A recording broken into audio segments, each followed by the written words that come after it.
हाय। आज हम बात करते हैं फॉलिक एसिड इन प्रेगनेंसी की। आप लोग सब ये बात जानते हैं कि फॉलिक एसिड प्रेगनेंसी में इंपॉर्टेंट रहती है। रैदर आजकल ये भी कहा जाता है कि आपको प्री कंसेप्शनली यानी प्रेगनेंसी प्लान करने के पहले फॉलिक एसिड लेना है। बट मैं आपको फॉलिक एसिड के बारे में 2-3 फैक्ट ऐसे बताना चाहती हूँ जो कि कॉमनली फीमेल्स को नहीं पता रहते हैं। पहला, फॉलिक एसिड का सबसे इंपॉर्टेंट काम रहता है न्यूरल ट्यूब डिफेक्ट से बचाना, यानी कि कुछ कंडीशंस जैसे कि बच्चे का सिर का कुछ पार्ट नहीं बनना जो कहलाता है एनेनकेफेली, स्पाइन यानी रीढ़ की हड्डी का कुछ पार्ट नहीं बनना जैसे कि स्पाइना बाइफिडा।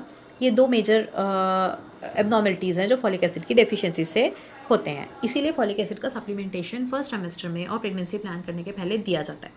ये इसका मोस्ट कॉमन यूज़ है और इसीलिए वो स्टार्ट होती है। But second most common use folic acid का ये है कि ये आपको मेगलोब्लास्टिक एनीमिया से भी बचाता है। मतलब एक तरह का एनीमिया जो आयरन डेफिशिएंसी से नहीं होता है बट फॉलिक एसिड और विटामिन बी कॉम्प्लेक्स की डेफिशिएंसी से होता है, उसको प्रिवेंट करने के लिए और ट्रीट करने के लिए भी फॉलिक एसिड इंपॉर्टेंट है।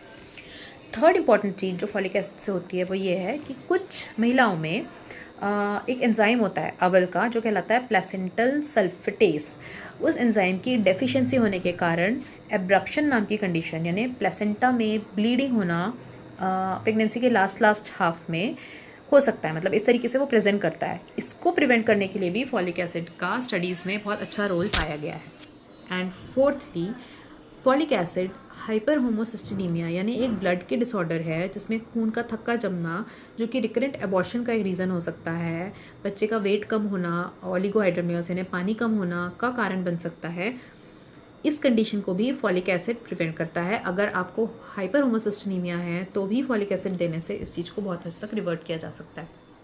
सो इवन अगर आप फॉलिक एसिड प्रेगनेंसी में लास्ट तक यानी टिल डिलीवरी भी ले रहे हैं तो it is not of any harmful use. Why? Because इस तरह के छुपी हुई चीज़ों से भी ये आपको प्रिवेंट करता है। Secondly, folic acid is a water soluble vitamin, तो कभी भी इसकी टॉक्सिसिटी नहीं होती, कभी भी ये बॉडी में एक्सेस नहीं होता है। जब भी ये आपकी रिक्वायरमेंट से ज़्यादा होगा ये ऑटोमेटिकली डिजॉल्व होकर यूरिन में निकल जाएगा। Hope this video was useful to you and do follow me for more such contents. Bye bye.